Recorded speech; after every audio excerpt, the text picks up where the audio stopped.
السلام علیکم ورحمۃ اللہ وبرکاتہ۔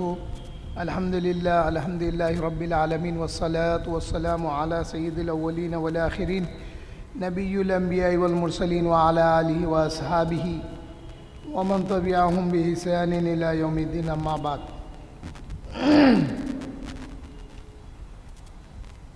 حاضرین و سامعین، آج مشکوٰۃ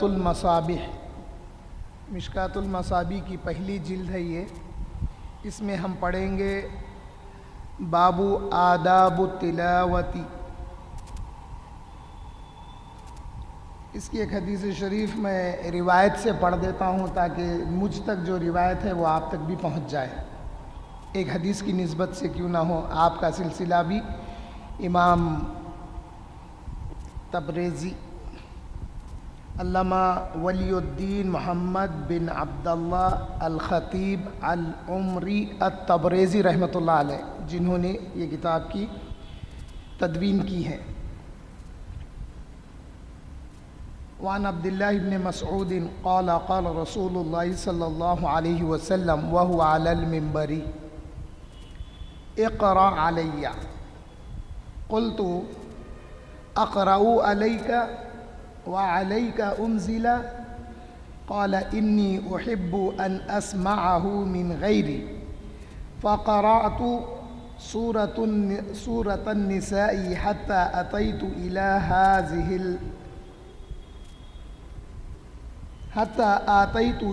هذه الآية فكيف إذا جئنا من كل أمة بشهيد وجئنا بك على هؤلاء شهيدا؟ قال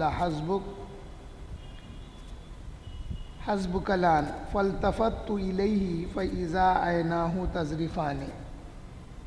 حضرت عبداللہ ابن مسعود،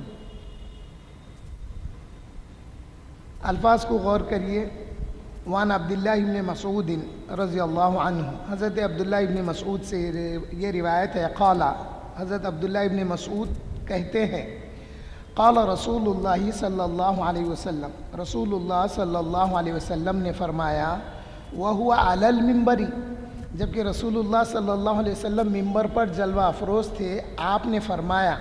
روایت کس سے ہے؟ حضرت عبداللہ ابن مسعود سے ہے۔ حضور نے فرمایا، اقرأ علیہ، اے عبداللہ ابن مسعود، اے عبداللہ ابن مسعود،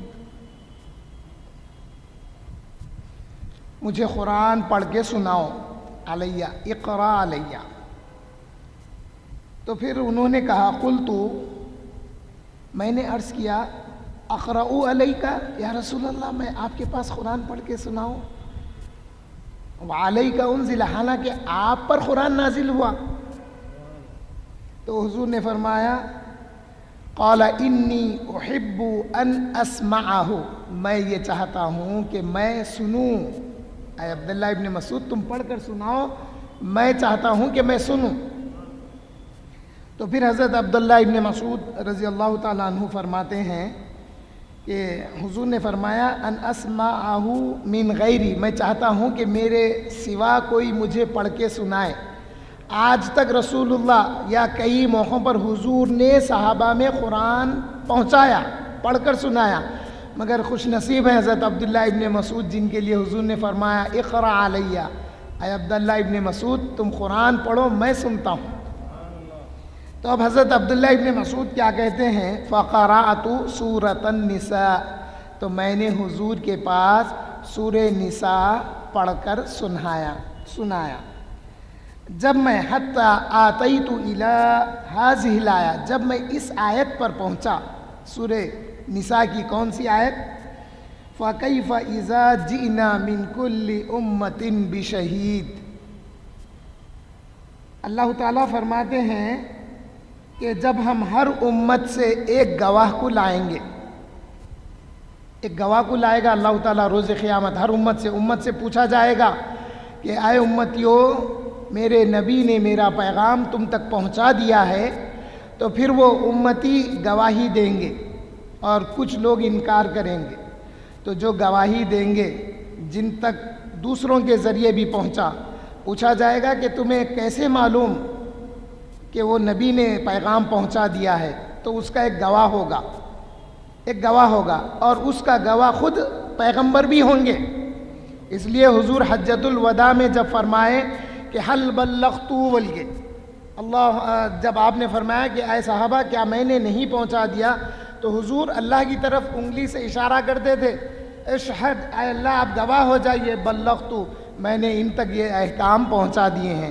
تو حضور پر گواہ اللہ ہے اور ہر امت کا گواہ اس کا نبی ہے، اور روز قیامت پھر حضور سب کے گواہ ہوں گے۔ جب یہ آیت پر پہنچے فَكَيْفَ إِذَا جِئْنَا مِنْ كُلِّ أُمَّةٍ بِشَهِيدٍ، وہ وقت، وہ لمحہ، وہ دن کیسا ہوگا جب ہم ہر امت سے ایک شہید کو لائیں گے۔ وَجِئْنَا بِكَ، اے میرے محبوب آپ کو میں سب پر، عَلَىٰ هَؤُلَاءِ شَهِيدًا، اے میرے محبوب میں آپ کو سب پر گواہ کر دوں گا، یا پھر اے محبوب سب کی طرف سے جب آپ گواہی دیں گے تو میں ان کی گواہی قبول کر لوں گا۔ تو پھر حضور نے فرمایا قال حضور نے فرمایا حسبک الآن، اے عبداللہ ابن مسعود اب رک جاؤ، ذرا ٹھہر جاؤ، حسبک الآن، کچھ لمحے کے لیے ٹھہر جاؤ۔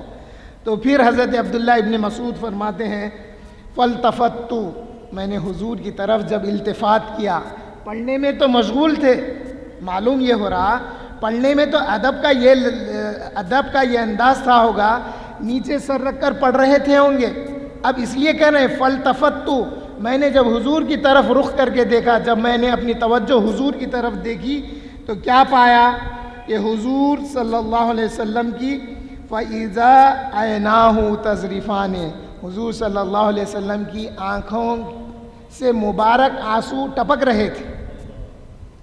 تو معلوم کیا ہوا، حضور اظہار خوشی میں، یعنی اللہ نے جب بشارت دی کہ اے محبوب میں آپ کو ان سب پر گواہ کر دوں گا، تو حضور شکرانے میں اللہ کے رو پڑے، آپ کی آنکھوں سے آنسو جاری ہو گئے۔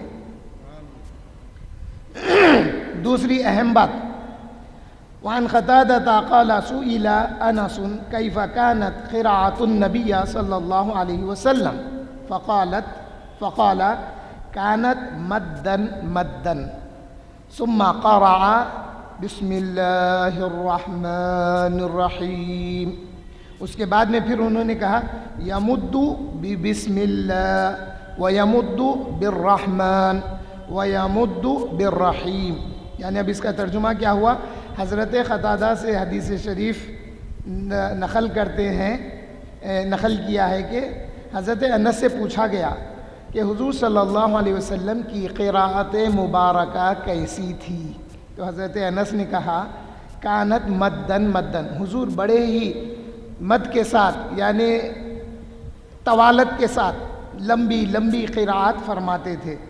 پھر آپ نے پڑھا، حضرت انس نے پڑھ کر حضرت قتادہ کو سنایا، کیا سنایا؟ بسم اللہ الرحمن الرحیم۔ پھر حضرت انس نے کہا یمدو، حضور صلی اللہ علیہ وسلم لمبا پڑھا کرتے تھے، کیا؟ بسم اللہ ویمدو بالرحمن۔ پھر بالرحمن سے یہ لفظ با جو ہے رحمان کے ساتھ ہے یہاں پہ، یعنی آپ کہنا چاہتے ہیں کہ آپ جو الرحمن لفظ ہے اس کے ساتھ لمبا کھینچ کے پڑھتے تھے، وَيَمُدُّ بِالرَّحْمَنِ، اور لمبا پڑھا کرتے تھے رحمان کے ساتھ، یعنی کھینچتے تھے، کھینچ کے پڑھتے تھے، جلدی نہیں پڑھتے تھے بسم اللہ الرحمن الرحیم، ایسا نہیں۔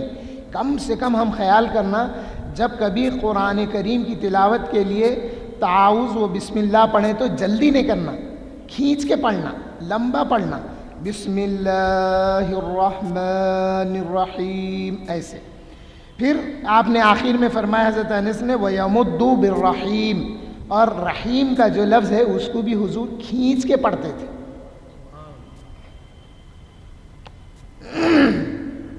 وعن ابی ہریرہ، حضرت ابو ہریرہ رضی اللہ تعالیٰ عنہ سے روایت ہے، قال، وہ کہتے ہیں قال رسول اللہ صلی اللہ علیہ وسلم، رسول اللہ صلی اللہ علیہ وسلم نے فرمایا ما اذن اللہ لشیء، اللہ نے کسی بات کا حکم اپنے نبی کو نہیں دیا، یہ معنی تھا، مگر اس کا مراد کیا ہے؟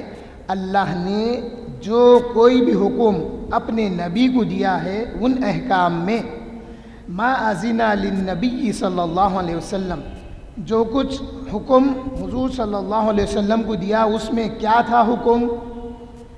حسن الصوت بالقرآن، قرآن کریم کو اچھے آواز میں پڑھنا، یجہر بہ، اور قرآن کریم کو آواز کے ساتھ پڑھنا۔ اب یہاں پہ دو باتیں سمجھ میں آتی ہیں۔ قرآن کریم کو اچھے لہن میں یا اچھے انداز میں پڑھنا، ہم اپنے طور پہ میرا اچھا انداز ہے بول کے پڑھ لیے تو نہیں ہوتا، ہمارے پاس جو قرأت اور تجوید کے جو احکام ہیں اس کی مناسبت سے اچھے انداز میں پڑھنا ہے۔ اور یجہر بہ، یعنی جو تجوید قواعد جو بھی ہیں اس کے ساتھ ایک اچھے انداز میں پڑھتا ہے تو ایسے کو چاہیے کہ بڑی آواز سے پڑھے۔ اب کسی کی آواز ویسی نہیں ہے، کسی کے پاس اتنا علم نہیں ہے تجوید کا، تو وہ کیا کرنا، اگر وہ آہستہ پڑھ لیا بھی تو کافی ہے، ورنہ اس کی بھونڈی آواز یا بگڑ انداز میں پڑھ رہا تو لوگ سن کے ان پہ اثر نہیں کرتا۔ تو یہاں پہ یہ معلوم ہوا کہ جو قاری حضرات ہیں وہ لوگ کوشش کرنا، یا بلکہ اکیلے میں ہو یا اجتماع میں ہو، آواز کے ساتھ پڑھنا۔ یہ حضور صلی اللہ علیہ وسلم کو اللہ نے حکم دیا تھا کہ اے میرے محبوب جب آپ پڑھیں تو آواز کے ساتھ پڑھیں۔ اور حضور کا قرآن پڑھنا کیسا تھا؟ اللہ تعالیٰ قرآن حضور کے پاس بھیجتا تھا، مگر بعض موقع ایسے تھے اللہ فرمایا اے محبوب میں آپ کو پڑھ کر سناتا ہوں، نتلوہا علیکا آیا ہے، ذالک الآیات نتلوہا علیکا، کچھ ایسی آیت ہے، میں حافظ قرآن نہیں ہوں مگر جب کچھ پڑھتا ہوں تو اس کے معنی کی وجہ سے یاد رہ جاتے الفاظ۔ تو بعض موقع پہ اللہ تعالیٰ نے فرمایا کہ اے محبوب یہ وہ آیتیں ہیں جو میں آپ کو پڑھ کر سناتا ہوں۔ یہ حضور صلی اللہ علیہ وسلم کا مقام قرب ہے اللہ کے ساتھ۔ اب یہاں پہ ایک بات اور معلوم ہوتی ہے، وعنہ، اور حضرت ابو ہریرہ سے ہی روایت ہے، قال، وہ کہتے ہیں قال رسول اللہ صلی اللہ علیہ وسلم ما اذن اللہ لشیء، اللہ نے اگر کسی بات کا حکم حضور کو دیا ہے تو ما اذن النبی صلی اللہ علیہ وسلم یتغنى بالقرآن، حضور صلی اللہ علیہ وسلم کو اللہ تعالیٰ نے خوش الحانی کے ساتھ قرآن کریم پڑھنے کا حکم دیا ہے۔ یہ حکم ہمارے لیے بھی ہے۔ حضرت داؤد علیہ السلام جب اللہ کی تسبیح اور تحمید بیان کرتے تو آواز کی مٹھاس اور آواز کی خوش الحانی کی وجہ سے پرندے ہوا میں رک جاتے تھے۔ اب یہاں پہ پھر ایک بات معلوم ہوتی، پرندہ عام وقتوں پہ رکتا، ہوا میں رکتا مگر اتنا نہیں رکتا، مگر یہ جو آواز کا اثر اس پہ پڑا تو وہ رکنے میں اس کو اور طوالت نصیب ہوئی، یعنی رکنے میں اس کو اسٹیمنا اور حاصل ہوا۔ یہ ہے اسی لیے قرآن کی تلاوت، قرآن کے سننے سے دلوں کا زنگ دور ہوتا ہے اور روح کو تقویت پہنچتی ہے۔ یہ ہے تلاوت قرآن۔ اور جب حضور قرأت فرماتے تو دشمن بھی رات میں چھپ کے سنتے تھے، جب اجالا ہوتا، جب حضور کا تلاوت فرمانا ختم ہوتا اجالا ہو جاتا، ان کو احساس نہیں ہوتا کہ اجالا ہو گیا، جب تلاوت ختم ہوتی تو جب دیکھتے کہ ہم کو واپس جانا ہے چھپ چھپ کے تو اجالا ہو جاتا، اور اجالے کی وجہ سے مختلف زاویوں سے یعنی ڈیفرنٹ اینگلز میں آ کے تنہائی میں حضور کو سنتے رات بھر یا رات کا اکثر حصہ، جب واپس جانے کا وقت آتا تو اجالا ہو جاتا، اجالے میں جب واپس گھروں کو جاتے تو ایک دوسرے کو دیکھ کے شرمندے ہوتے تھے۔ یہ کفار مکہ تھے، شرمندے ہوتے تھے، ارے دن میں تو ہم مخالفت کر رہے، رات میں آ کے پھر حضور سے قرآن سن رہے، تو قرآن جب حضور پڑھتے تو مٹھاس کا کیا عالم تھا ہوگا۔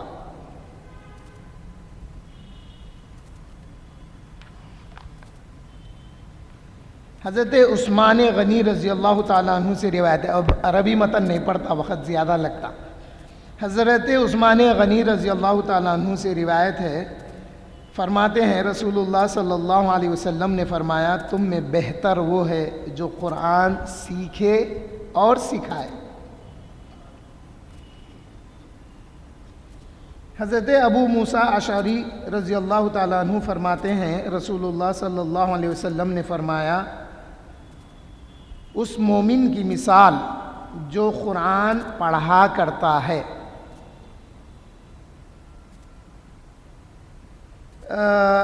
اترجا ایک پھل کا نام ہے. اترجا پھل کی طرح ہے. وہ پھل کی صفت کیا ہے؟ حضور فرما رہے ہیں جس کی خوشبو بھی اچھی ہے اور لذت بھی اعلیٰ ہے. مومن جب قرآن پڑھتا ہے تو اس کی پڑھنے کی صفت یہ ہے کہ اس کی خوشبو بھی اچھی ہے اور اس کی مٹھاس بھی ہے، لذت بھی ہے اس میں. اب پھر فرمائے اور اس مومن کی مثال جو قرآن نہیں پڑھتا. مومن ہے مگر قرآن نہیں پڑھتا، عادتاً نہیں پڑھتا یا اپنا ایک معمول بنایا ہوا نہیں ہے. قرآن پہ ایمان ہے، خاص موقعوں پہ پڑھ لیتا مگر عادت نہیں بناتا. عادت بنانا وہ کمال ہے. تو وہ چھوارے کی سی ہے. چھوارا سوکھے کھجور کو کہتے ہیں. چھوارے سوکھے کھجور کی جیسی ہے جس میں خوشبو کوئی نہیں ہے. سوکھے ہوئے کھجور میں خوشبو نہیں آتی. مزہ میٹھا ہے مگر اس کا مزہ میٹھا ہے. یعنی مومن کی صفت اندر سے مٹھاس والی ہے مگر وہ مٹھاس خوشبو کے ذریعے ظاہر نہیں ہو رہی. جب ایک مومن قرآن کی تلاوت کرے گا تو اس کی جو اندر کی مٹھاس ہے وہ جو قرآن پڑھنے کی وجہ سے اس کی خوشبو ظاہر ہوگی. اور اس منافق کی مثال جو قرآن نہیں پڑھتا. منافق ہے قرآن نہیں پڑھتا، منافق ہے اس لیے قرآن نہیں پڑھتا.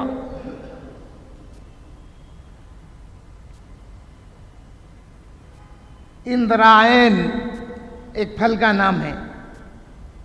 کی سی ہے یعنی اندرائن جو پھل ہے اس کی سی ہے جس میں خوشبو کوئی نہیں اور مزہ اس پھل کا کڑوا ہے. عربی میں حنظلہ دیا لفظ پھل کا نام. وہ پھل یعنی جو منافق قرآن نہیں پڑھتا اس کی مثال ایسی ہے کہ خوشبو بھی نہیں ہے، اس کا مزہ بھی کڑوا ہے. اور اس منافق کی مثال جو قرآن پڑھتا ہے. اس لیے آقا کریم نے ایک موقع پہ فرمایا تھا کہ کچھ لوگ ایسے ہوں گے، قرب قیامت کی علامتوں میں سے دوسری روایتوں سے معلوم ہوتا ہے کہ کچھ لوگ ایسے ہوں گے جو قرآن تو پڑھیں گے لیکن وہ قرآن ان کے حلق کے نیچے نہیں اترے گا. تو اب منافق ہے قرآن پڑھتا ہے تو اب اس کی مثال کیسی ہے؟ ریحان گھاس کی سی ہے. گھاس کی ایک قسم ہے ریحان، اور ریحان خوشبو کو بھی کہتے ہیں جس میں خوشبو اچھی ہے مگر اس کا مزہ کڑوا ہے. کیوں؟ منافق ہے، کڑواہٹ اندر ہے. جب پڑھ رہا تو خوشبو تو آ رہی مگر کڑواہٹ اندر ہے. قرآن کی برکت سے خوشبو تو آ رہی. حضرت ابو سعید خدری رضی اللہ تعالیٰ عنہ سے روایت ہے، وہ حضرت اسید بن حضیر رضی اللہ تعالیٰ عنہ کو فرماتے ہوئے سنے اس اثنا میں کہ وہ رات میں سورہ بقرہ پڑھ رہے تھے. رات کے وقت حضرت اسید بن حضیر رضی اللہ تعالیٰ عنہ سورۃ البقرہ پڑھ رہے تھے. ان کا گھوڑا ان کے پاس بندھا تھا. اب یہاں پہ دو باتیں سمجھنے کی ہے. گھوڑا ان کے پاس بندھا تھا تو کیا جہاں پہ گھوڑے بندھتے وہاں جا کے بیٹھ کے پڑے ہوں گے؟ ایسا نہیں ہو سکتا، گندگی رہتی وہاں نہیں پڑے ہوں گے. مگر یہ ہو سکتا کہ بعض دفعہ گھوڑے کو اس کے استبل یا اس کے مقام پہ نہیں بندھ کے ہم کھلی جگہ بھی بندھ دیتے. جیسا گرما کا موسم ہے، بارش کا موسم ہے، کبھی جھاڑ کے نیچے باندھ دیے. اس زمانے میں کوئی شیڈس تو نہیں تھے ہوں گے نا، جھاڑ کا سایہ وغیرہ، تو ہو سکتا ہے جو نارمل پلیس تھی اس کے باندھنے کی وہاں نہیں بلکہ صاف ستھری جگہ باندھ دیے تھے ان کے قریب میں. کیونکہ صحابہ کے ساتھ حسن ظن رکھنا کبھی بھی، جہاں پر ظن بگڑا یعنی ان سے حسن ظن نہیں رکھے گیا، ایمان گیا، ہوتے ہوتے اوپر تک جاتے، وہاں ایمان بھی جاتا، ایمان گیا تو دنیا آخرت سب چلے جاتی. حسن ظن رکھنا صحابہ کے ساتھ. جب صحابہ کے ساتھ حسن ظن پیدا ہو جاتا تو پھر حضور صلی اللہ علیہ وسلم سے اور اعلیٰ و اچھے انداز سے ہم حضور کا ادب کرنا سیکھتے ہیں. پریکٹیکلی جب ہم الفاظ استعمال کرتے ہیں تو حضور کے ادب والے الفاظ استعمال کرنا، حضور کے لیے باادب الفاظ استعمال کرنا. یہ سوچنا لفظی ترجمے کر کے بھٹک بھی گئے، بھٹکا بھی دیے.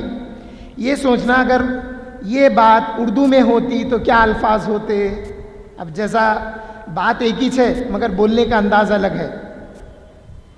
بات یہ ہے کہ اچھے انداز میں بولے بیٹھیے، پھر بیٹھیے کا ایک اور لفظ ہے تشریف فرمائیے،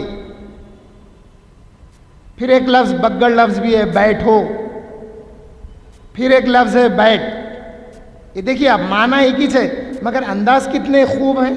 تو جو سب سے اپنی زبان میں، اردو زبان میں جو سب سے با ادب لفظ ہوتے ہیں وہ صحابہ اور حضور کے لیے استعمال کرنا یہ ہے. تو ہمارا حسن ظن یہ ہے کہ صاف جگہ تھی ہوگی، گھوڑا باندھ دیے اور بیٹھ کے پڑھنے لگے. تو ہوا کیا کہ جب آپ قرات کرنے لگے، قرآن کریم پڑھنے لگے تو گھوڑا کودنے لگا گھوڑا جمپ کر رہا، بندھا ہوا ہے، بھاگ رہا نہیں، اپنی جگہ کود رہا. اب یہ لفظ تو کیا آیا معلوم، وَفَرَسَهُ مَرْبُوطَةٌ عِنْدَهُ إِذْ جَالَتِ الْفَرَسِ، جالت الفرس یعنی گھوڑا کودنے لگا. میں اگر اپنے الفاظ میں سمجھاؤں تو آپ اختلاف نہیں کر سکتے. گھوڑے کو قرآن کی تلاوت سن کے ایک وجدانی کیفیت پیدا ہو گئی، اس لیے وہ اپنی جگہ اچھلنے لگا. تو جب دیکھے کہ گھوڑا کود رہا، اچھل رہا، وجدانی کیفیت میں آ گیا قرآن اللہ کے کلام کو سن کے، تو پھر حضرت اسید بن حضیر خاموش ہو گئے، رک گئے. تو گھوڑا بھی ٹھہر گیا، گھوڑا بھی رک گیا. انہوں نے پھر پڑھا تو گھوڑا پھر کودنے لگا، اور پھر جب چپ ہو گئے تو گھوڑا پھر ٹھہر گیا. انہوں نے پھر پڑھا تو گھوڑا پھر کودا. آپ نے قرات بند کر دی. اب 3 بار دیکھ لیے دیکھ کے اب پڑھنا بند کر دیا. ان کے بیٹے یحییٰ گھوڑے سے قریب تھے، یعنی وہ بچہ بیٹھا ہوا یا لیٹا ہوا یا سویا ہوا تھا. تو آپ ڈرے کہ گھوڑا اس تک پہنچ نہ جائے، یعنی گھوڑا اچھلتے اچھلتے وہ بچے کو کہیں کچل دے گا. آپ کو یہ خیال آیا تو آپ رک گئے. اس کے بعد جب انہوں نے یحییٰ کو ہٹایا، وہ بچے کو اس جگہ سے ہٹائے، تو اپنا سر آسمان کی طرف اٹھایا، دیکھا کہ شامیانے کی طرح ہے. آپ جب نگاہ اٹھا کے دیکھے تو آسمان پر ایک شامیانہ ہو گیا ان کے اوپر، ان کے گھر پہ یا ان کے اوپر. اب ایک بات بتاتا ہوں. شامیانے کا لفظ آیا، ڈیرا، ٹینٹ. تو اب انہوں دیکھے تو صرف وہ ان کے اوپر ہی تھا کیا؟ نہیں، ان کے گھر کو گھیرا ہوا تھا ہوگا، ان کے محلے کو گھیرا ہوا تھا ہوگا وہ. تو وہ چیز کیا تھی؟ جس میں چراغ جیسے ہیں، یعنی ان میں چراغ نظر آ رہے تھے. وہ ڈیرے میں، وہ شامیانے میں کیا تھا؟ روشن چراغ بھی نظر آ رہے تھے ان کو. جب صبح ہوئی تو نبی کریم صلی اللہ علیہ وسلم کی خدمت میں رات کا گزرا ہوا واقعہ عرض کیا. تو حضور نے فرمایا، اے ابن حذیر پڑھا کرو، اے ابن حذیر پڑھا کرو. تو انہوں نے عرض کیا، یا رسول اللہ میں ڈر گیا کہ یحییٰ کو گھوڑا روند نہ دے. یحییٰ اس سے قریب ہی تھے، یعنی ان کے بیٹے گھوڑے سے قریب ہی تھے. تو میں نے ان کے پاس چلا گیا، یعنی حضرت حذیر ان کے پاس چلے گئے، ابن حذیر، اور میں نے آسمان کی طرف سر اٹھایا تو شامیانہ سا تھا جس میں چراغ جیسی چیزیں تھیں۔ میں باہر آ گیا حالانکہ وہ نظر نہ آیا، یعنی جب میں وہ باہر آ گیا گھر سے تو وہ مجھے نظر نہیں آئے، یعنی جب تک آپ اندر تھے یا جب آپ نگاہیں اٹھا کے دیکھے تو وہ ڈیرا اور وہ شمع، وہ روشن چراغ نظر آ رہے تھے۔ تو حضور نے فرمایا، آئے ابن حذیر، کیا جانتے ہو یہ کیا تھا، یہ کیا چیز تھی؟ عرض کیے، یا رسول اللہ میں نہیں جانتا۔ تو حضور نے فرمایا، یہ فرشتے تھے جو تمہاری آواز پر جھک پڑے تھے، جھک پڑے تھے۔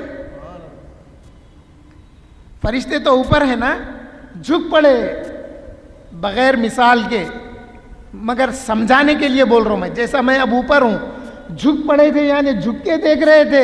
ابن حذیر، اسید ابن حذیر، تمہاری قرات اتنی اچھی لگی فرشتوں کو کہ وہ جھک کے جب دیکھنے لگے تو یہ کیفیت بن گئی تھی۔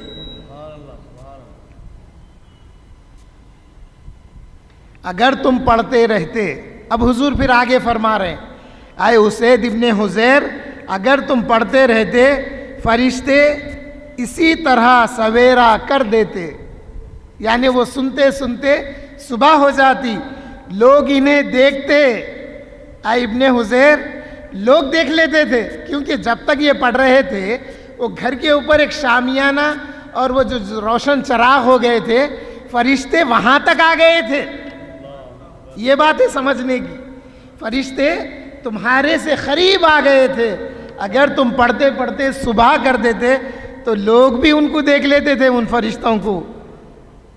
حضور فرمائے کہ لوگ انہیں دیکھتے، فرشتے ان سے نہ چھپتے ہیں، یعنی فرشتے ان سے چھپتے نہیں تھے، جو چیز تم کو نظر آئی وہ ان کو بھی نظر آتی تھی۔ بخاری اور مسلم میں یہ لفظ ہیں۔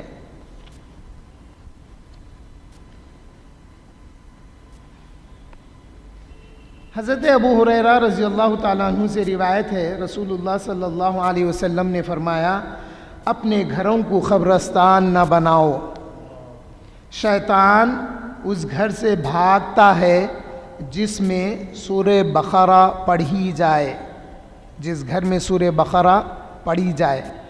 اب کچھ ماحول ایسا ہو گیا ہے، پڑھ رہے نہیں، سن رہے۔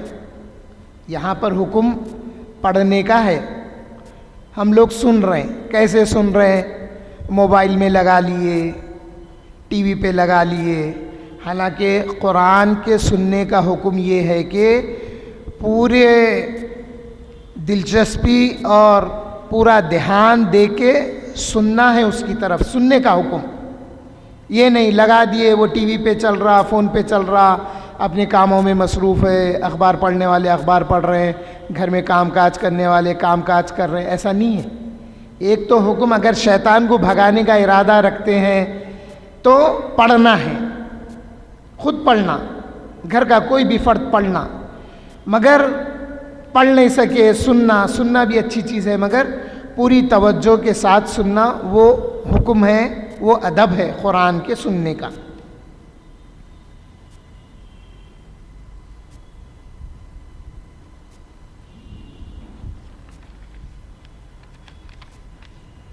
ہم لوگ جب عباس پاشا کے پاس پڑھتے ہیں ابھی بھی، تو عربی کا متن پورا پڑھتے ہیں، من و عن، عربی متن حدیث کا پورا پڑھتے ہیں، جیسا میں پہلے پڑھ کے سنایا نا، تو ویسا پورا پڑھتے ہیں اور پوری کتاب پڑھتے ہیں۔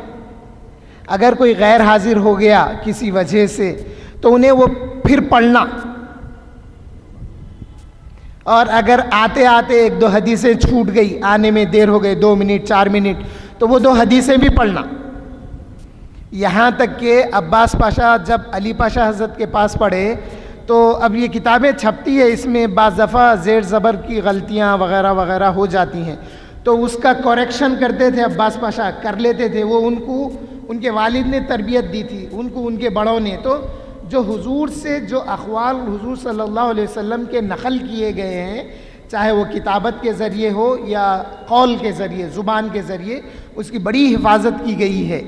اگر جیسا زیر اور زبر سے ایک ہی معنی آتے ہیں، اگر کسی لفظ کے معنی ایک ہی آتے ہیں زیر اور زبر کی وجہ سے بعض، تو اگر حضور سے وہ قول زبر کے ساتھ منقول ہے تو وہ زبر کی ہی روایت کرتے ہیں، زیر کی روایت نہیں کرتے۔ جو لفظ میں زیر آتا ہے اس کی روایت نہیں کرتے، حالانکہ اس کا معنی بھی وہی ہے، ایزی نہیں لے لیتے، ہاں اور ہے تو زیر ہے، وہ معنی ایک ہی ہے نا، نہیں، حضور سے وہ لفظ میں زبر کی روایت ہے تو وہ لفظ کو زبر کے ساتھ ہی روایت کرتے ہیں۔ تو یہ ہے روایت کی اہمیت۔ حضرت ابی ابن کعب رضی اللہ تعالیٰ عنہ سے روایت ہے، رسول اللہ صلی اللہ علیہ وسلم نے فرمایا، اے ابو المنذر، حضرت ابی ابن کعب رضی اللہ تعالیٰ عنہ کا نام ابو المنذر تھا۔ اکثر ہوتا کیا تھا، عرب میں کنیت اختیار کی جاتی تھی بڑے صاحبزادے کے نام پر، اکثر جو بڑا بچہ ہوتا ہے اس کے نام سے کنیت ہوتی ہے، اور بعض دفعہ صفاتی نام کی وجہ سے بھی کنیت ہوتی ہے، جیسا ابو الخیر، یہاں پر ابو المنذر ہے نا، تو بعض لوگوں کو لقب دیا جاتا ہے یا پھر وہ کنیت ایسی اختیار کرتے ہیں، ابو الحسان، ابو الخیر، ایسے ابو البرکات، ابو الحسنات، ایسے۔ تو حضور نے حضرت ابی ابن کعب سے فرمایا، اے ابو المنذر، کیا جانتے ہو کہ تمہارے پاس کتاب اللہ کی کون سی شاندار آیت ہے؟ میں نے عرض کیا، یعنی ابی ابن کعب رضی اللہ عنہ نے عرض کیا، یا رسول اللہ میں نہیں جانتا۔ تو حضور نے فرمایا، اے ابو المنذر، کیا جانتے ہو تمہارے پاس کتاب اللہ کی کون سی شاندار آیت ہے؟ حضور صلی اللہ علیہ وسلم کو جب کبھی توجہ دلانا مقصود ہوتا تو حضور ایک ہی بات کو بار بار ریپیٹ کرتے تھے، یاد دہانی کے لیے، توجہ دلانے کے لیے۔ تو دوسری بار جب حضور نے فرمایا کہ کون سی شاندار آیت ہے، فرمانے کے بعد انہوں نے عرض کیا، میں نے عرض کیا، اللہ لا الہ الا هو الحی القیوم۔ حضرت ابی ابن کعب عرض کیے، دوسری بار ہمت کر کے بولے، یا رسول اللہ، کیا وہ آیت اللہ لا الہ الا هو الحی القیوم ہے؟ تو حضور نے میرے سینے پہ ہاتھ مار کر فرمایا، تمہیں علم مبارک ہو، تمہیں علم مبارک ہو، اے ابو المنذر، اے ابی ابن کعب، تمہیں جو اس آیت کا علم ہے، یہ آیت کا علم تم کو مبارک ہو۔ حضور نے ان کو اپریشیٹ کیا، ان کی ہمت افزائی کی اور سینے پر مارا۔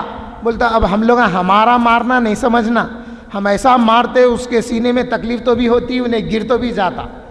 مارا سے مراد یہاں پہ عربی لفظ کا جو معنی ہوتا نا، بعض دفعہ اس کا لفظی ترجمہ وہ عربی کانٹیکس کی ترجمانی صحیح طور پہ نہیں کر سکتا۔ آپ سمجھ رہے ہیں میری بات کو؟ عربی کا جو لفظ کا ترجمہ کیا جاتا ہے، بعض اوقات وہ ترجمہ وہ لفظ کی صحیح ترجمانی نہیں کر سکتا، کیونکہ زبان بدل گئی، انداز بدل گیا۔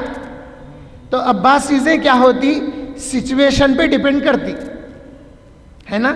اب نوجوان بچوں کو دیکھیے، ہاتھ ملانا رہتا، بڑے لوگ رہے تو دو ہاتھ ادب سے، دو ہاتھ آہستہ سے، اطمینان سے ملاتے، نوجوان بچے رہے تو ایسا ہاتھ مار کے ملاتے نہیں۔ تو یہ کیا رہتا ہے، یہ باتیں بعض چیزیں سچویشن پہ ڈیپینڈ کرتی۔ تو میں اچھے انداز میں یہ سمجھتا ہوں، یہاں پر یہ آیا فَضَرَبَ فِي صَدْرِي، حضور نے میرے سینے پر اپنا دست مبارک رکھ کے فرمایا، اے ابو المنذر، تم کو اس آیت کا علم مبارک ہو۔ تو حضور کا کہنا ہی شہادت ہے، مگر حضور نے جب ان کے سینے پہ ہاتھ رکھ کے فرمایا کہ مبارک ہو تو تصدیق بھی ہوئی اور شہادت بھی ہوئی، یہ معنی لینا یہاں پہ۔ مارا بول دیے ختم، ارے نہیں بھائی، اس کو اور ذرا گہرائی سے سوچو۔ حضور نے ان کے سینے کے اوپر ہاتھ رکھ کے فرمایا، اے ابو المنذر، یہ علم مبارک ہو، تو زبان سے بھی تصدیق کی، شہادت دی، اور پھر فزیکلی بھی، یعنی جسمانی طور پہ بھی آپ نے ایسا کیا. اس لیے ہم اہل سنت والجماعت کے پاس جب بچے کی پیدائش پر اذان دی جاتی ہے نا، تو میں نے اپنے بڑوں کو دیکھا ہے، وہ معصوم بچے کے سیدھے ہاتھ کی شہادت کی انگلی کو پکڑ کے اذان دیتے. تو آڈیو میسیج یعنی جو آواز کے ذریعے اذان ہے وہ بھی کان تک پہنچ رہی ہے اور فزیکل اپروچ بھی ہو رہا. وہ بچے کی شہادت کی انگلی پکڑ کے اذان دے رہے ہیں. تو یہ دونوں طرح سے اس تک یہ بات پہنچ رہی ہے. یہ ہے بعض چیزیں.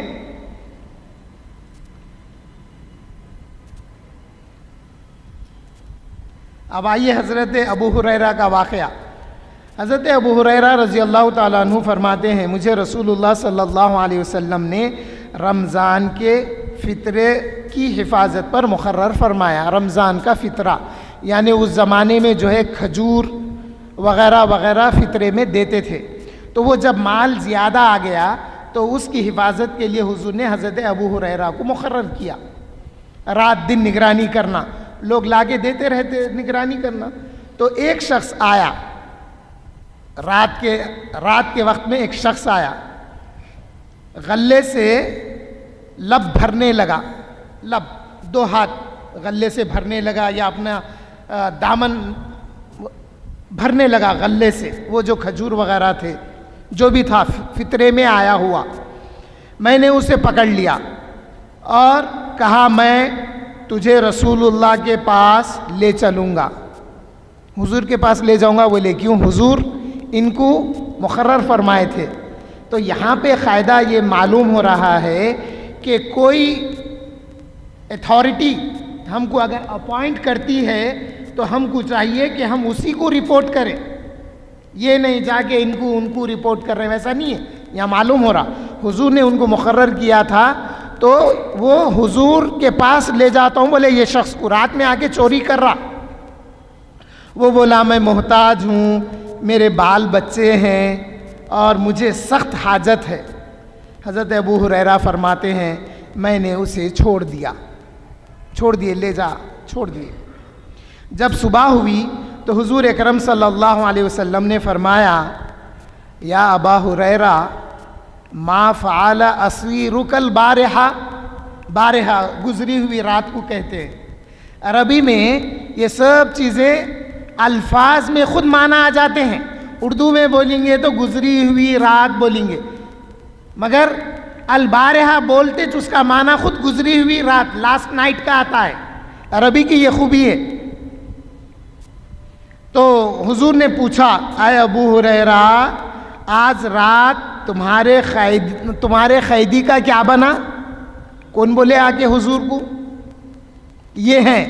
تو یہاں معلوم کیا ہوا، حضور صلی اللہ علیہ وسلم جب کسی کو اپوائنٹ کیے ہیں تو ان کی نگرانی بھی حضور فرماتے ہیں. یہ بات سمجھنے کی ہے. خوش عقیدگی ایسے پیدا ہوتی، ورنہ یہ بدعقیدے یہ حدیثاں پڑھ کے بدعقیدگی کی گمراہیوں میں کھو گئے، خود بھی گمراہ ہوئے، دوسروں کو بھی گمراہ کرے. جب حضور نے حضرت ابو ہریرہ کو مقرر کیا تو حضور ان کو واچ بھی کر رہے ہیں، کیوں نہ کریں گے. ایک موقع پہ میں پڑھ کے سنایا تھا یہاں پہ، یا ہم اپنے درس میں پڑھے تھے. حضور فرمائے کہ تم لوگ نماز میں صفوں میں اچھی طرح سے ٹھہرے رہو، اس لیے کہ میں صبح قیامت تک پیچھے ایسا دیکھتا ہوں جیسے سامنے دیکھتا ہوں. تو آج بھی ہم کو یہ عقیدہ ملتا ہے کہ ہم صفوں میں سیدھی صف اور بادب ٹھہرنا، اس لیے کہ حضور کی نگرانی ہم پر ہے. ہمارے عقیدے ہوا میں نہیں ہے، باطل عقیدے باطل تعویلات ہمارے پاس نہیں ہے. ہر عقیدے کی دلیل ہمارے پاس ہے. حضور پوچھے تمہارے قیدی کا کیا ہوا رات میں جو آیا جس کو تم پکڑے؟ میں نے عرض کیا، حضرت ابو ہریرہ کہتے ہیں یا رسول اللہ اس نے سخت حاجت اور بال بچوں کا عذر کیا. اور وہ پھر حضور فرمائے اور وہ پھر لوٹے گا. اے ابو ہریرہ آیا نا، چھوڑ دیے تم، پھر آئیں گا انہیں. حضور پہلے ہی فرما رہے ہیں. اب جب رات آ گئی مجھے رسول اللہ صلی اللہ علیہ وسلم کے فرمان کی وجہ سے یقین ہو گیا. یہ ہے صحابہ. حضرت ابو ہریرہ بولے حضور جب فرمائے پھر آئیں گا تو میرے کو یقین ہو گیا کہ وہ ضرور آئے گا، کہ وہ لوٹ کر آئے گا۔ میں اس کی طاق میں رہا، میں انتظار میں رہا کب آتا۔ حضور فرمائے آتا تو آتا۔ اب اس کی مثال کئی ہے۔ حضرت ابوبکر صدیق رضی اللہ تعالیٰ عنہ معراج کی رات کا واقعہ جب حضور نے بیان کیا تو کفار مکہ دلیل پوچھے، اور جب حضرت ابوبکر سے کفار مکہ نے عرض کیا کہ یا ابا بکر آپ کے ساتھی یہ کہتے ہیں کہ رات کے کچھ حصے میں وہ بیت المقدس گئے اور آئے، تو حضرت ابو بکر صدیق رضی اللہ عنہ نے فرمایا تھا ہاں ضرور وہ گئے اور آئے۔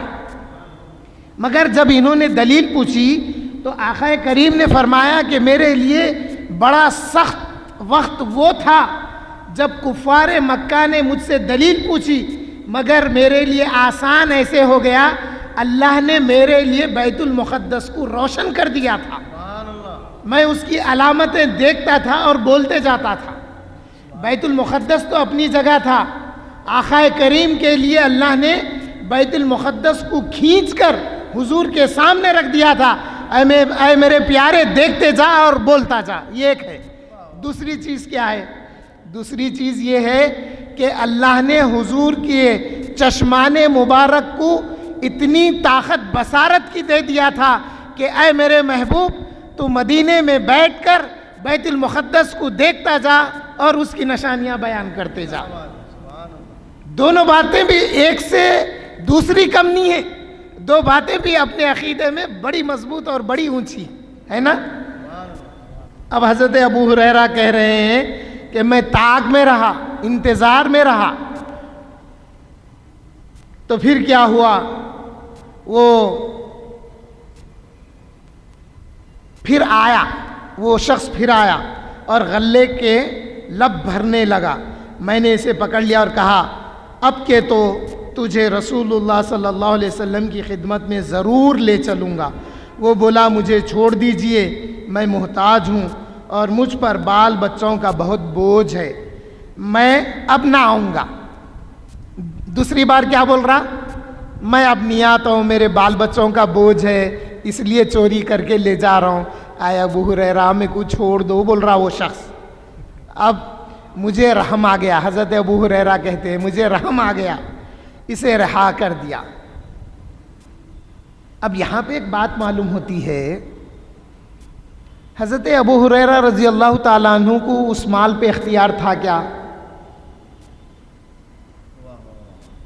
سوال ہے نا بھائی، ان کا مال نہیں تھا،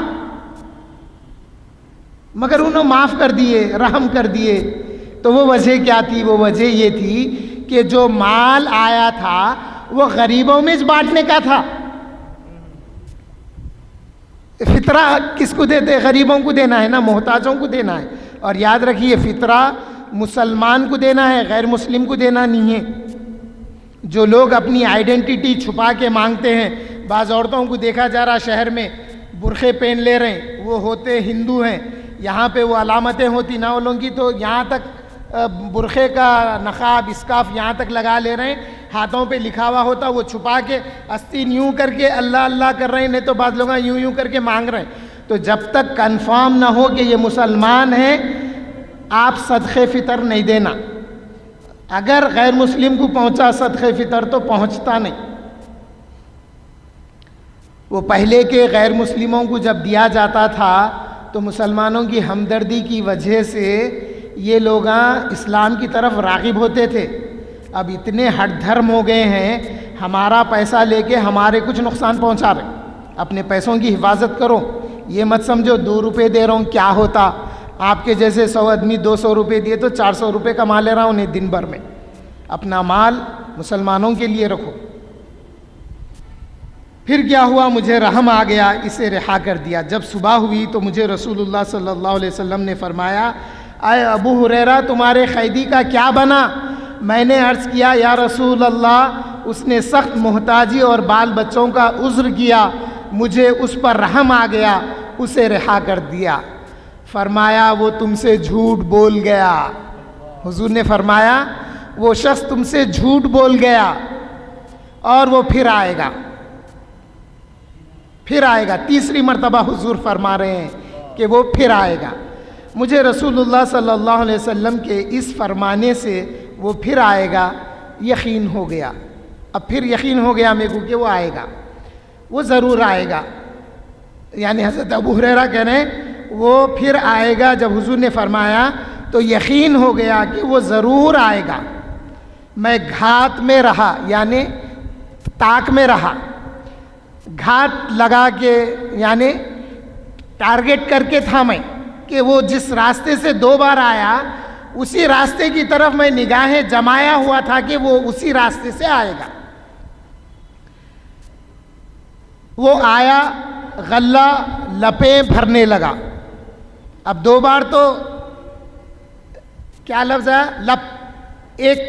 ایک بار لینے کا ذکر آیا، اب لپیں آیا تو وہ 1 سے 2 3 بار بھر لینے لگا جو بھی تھا اناج فطرے کا مال. تو پھر لپیں بھرنے لگا.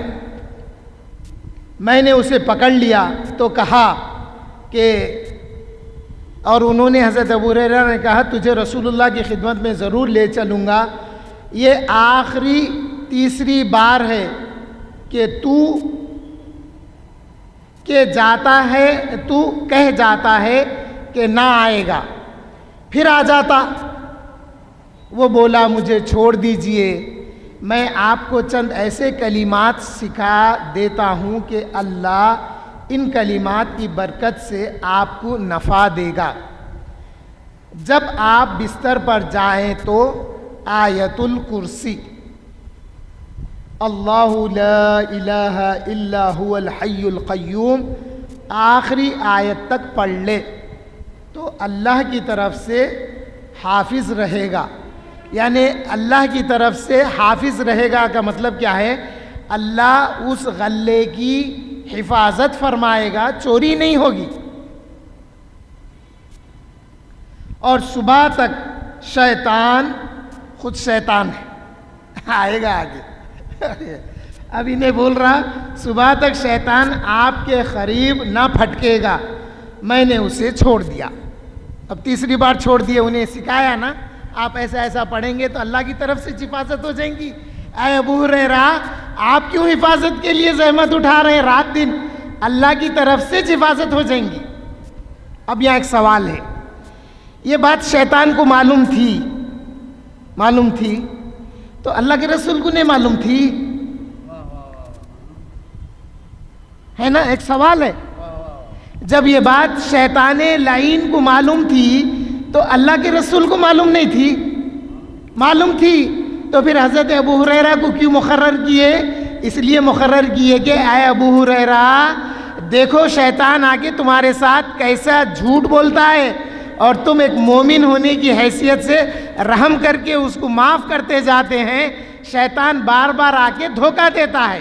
تو معلوم یہ ہوا شیطان کا ہر عمل دھوکہ ہوتا ہے، اور مومن وہ ہوتا ہے جو شیطان سے دھوکہ کھاتا ہے.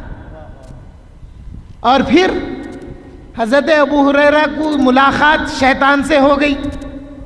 اگر حضور فرما دیتے کسی کی ضرورت نہیں ہے، میں آیت الکرسی پڑھ دیتا ہوں، یا کسی صحابی سے کہتے کہ تم آیت الکرسی پڑھ لو حفاظت ہو جائے گی، تو یہ کہاں سے معلوم ہوتا کہ غلے میں کمی ہو رہی؟ تو کیسے ہو رہی؟ جس غلے پر آیت الکرسی نہیں پڑھی جاتی ہے اس غلے میں شیطان کا تصرف ہوتا ہے. اب شیطان کا تصرف نہیں، بھائی میرے پاس مال ہے کم نہیں ہو رہا، جتنے کا اتنا ہے. ارے شیطان کا تصرف ہو سکتا نہیں، مال کم نہیں ہو رہا. ارے مال کم نہیں ہوتا، برکت نہیں رہتی.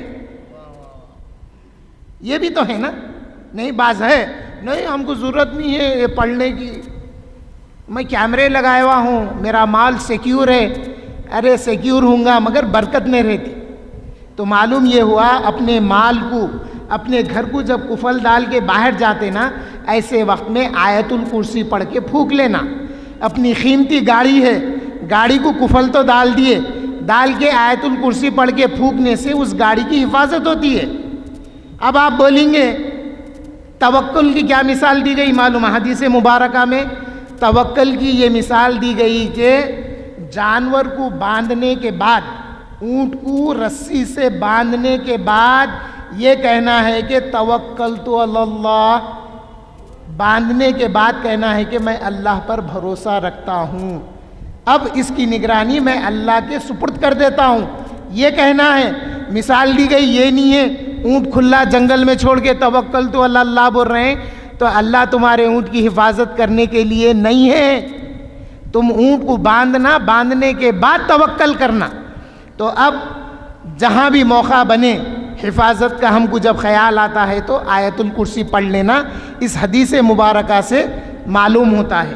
تو شیطان جب یہ بولا تو صبح شیطان بولا کہ صبح تک شیطان آپ کے قریب نہ پھٹکے گا، یعنی آپ کے پاس، آپ کے مال کے پاس شیطان نہیں آئے گا۔ میں نے اسے چھوڑ دیا۔ جب صبح ہوئی تو مجھے رسول اللہ نے فرمایا کیا بنا تمہارے قیدی کا؟ حضور سے پوچھ رہے ہیں رات میں جو چور آیا تھا جس کو تم پکڑ لیے تھے، قید کر لیے تھے، اس کا کیا بنا، کیا ہوا؟ میں نے عرض کیا، حضرت ابو ہریرہ نے عرض کیا، اس نے کہا کہ مجھے ایسے کلمات سکھائے گا جن سے اللہ مجھے نفع دے گا۔ حضور نے فرمایا وہ ہے تو جھوٹا، وہ جو آیا وہ ہے تو جھوٹا مگر تم سے سچ بول گیا۔ کیوں نہیں بولتا؟ بولیے آپ، اس کو تو بولنا تھا۔ ارے کیوں نہیں بولتا؟ اس لیے کہ صحابی کی پکڑ میں آ گیا تھا۔ حضرت ابو ہریرہ نے اس کو پکڑ لیا تھا نا، تو جب صحابی کی پکڑ میں آ گیا تو سچ تو بولنا ہی چاہیے اس کو۔ اب پھر اور آگے آئیے، جب یہ صحابی کا فیض جب کسی کو ملتا ہے تو وہ بغدادی صاحب ہوتے ہیں جن کی درگاہ لنگر ہاؤس میں، وہاں بھی شیطانہ پکڑے جاتے ہیں۔ یہ فیض ہوتا ہے صحابہ کا، صحابہ اور حضور کی ہر سنت کا فیض صبح قیامت تک جاری ہے۔ اب جو اولیاء اللہ چاہے وہ زمین پر ہو یا زیر زمین ہو، جن کے پاس شیاطین کی پکڑ ہوتی ہے، میں سمجھتا ہوں، یقین کرتا ہوں ان کو فیض حضرت ابو ہریرہ کے اس عمل کا ہوتا ہے۔ جب پکڑ لیا شیطان کو، جھوٹے کو، تو جھوٹا ہونے کے باوجود بھی اس نے سچ بولا۔ یہ باتیں ہیں، یہ سمجھنا، حدیثیں پڑھ کے یہ سمجھے تو حدیث نفع دیتی۔ پھر اب آگے سنیے حضور نے کیا فرمایا۔ حضور نے فرمایا کہ وہ ہے تو جھوٹا مگر تم سے سچ بول گیا۔ جانتے ہو کہ تم 3 دن سے کس سے گفتگو کر رہے ہو؟ میں نے عرض کیا یا رسول اللہ میں نہیں جانتا۔ تو حضور نے فرمایا یہ شیطان ہے، یہ شیطان ہے۔ یہ حدیث شریف بخاری شریف کی ہے جس کو مشکات المصابیح میں نقل کیا گیا۔ حضرت ابو درداء رضی اللہ تعالیٰ عنہ سے روایت ہے، فرماتے ہیں رسول اللہ صلی اللہ علیہ وسلم نے فرمایا جو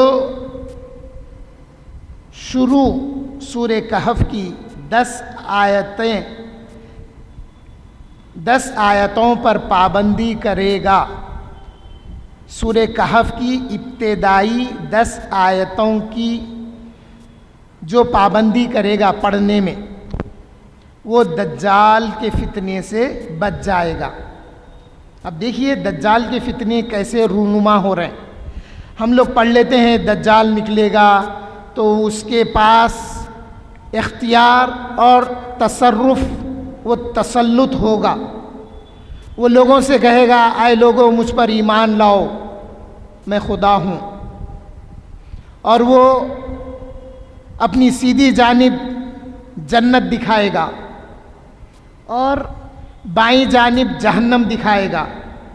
جو اس پر ایمان لائے گا اس کو سیدھی جانب داخل کرے گا، جو اس کا کفر کریں گے، جو اللہ اس کے رسول کے ایمان پر قائم رہیں گے، ان کو بائیں جانب داخل کرے گا، جو بظاہر جہنم ہوگی مگر وہ جنت ہے دراصل۔ اب دجال کا تصرف کیسا بڑھتا جا رہا دیکھیے، دجال کے آنے کا یقین، اس کے تصرف کا یقین ہم کو اللہ اکبر اللہ اکبر.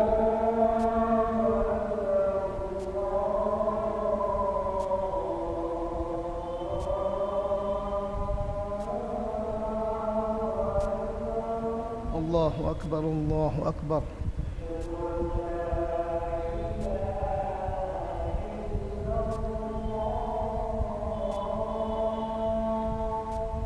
اشہد ان لا الہ الا اللہ.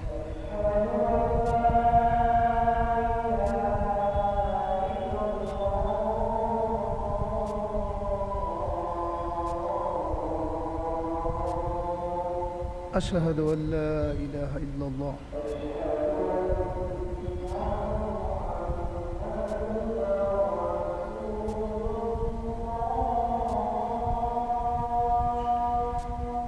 وانا اشہد ان محمد رسول اللہ.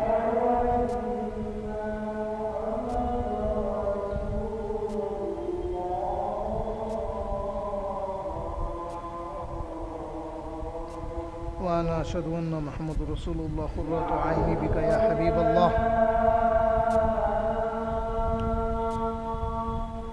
لا حول ولا قوة الا باللہ.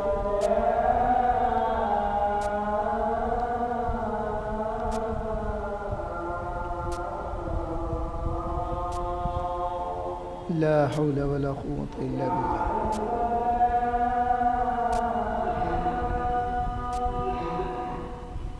ما شاء اللہ لا حول ولا قوة الا باللہ.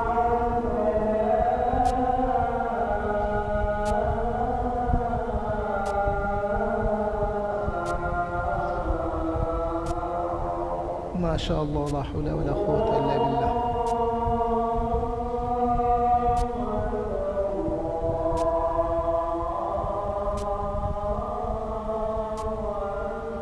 اللہ اکبر اللہ اکبر.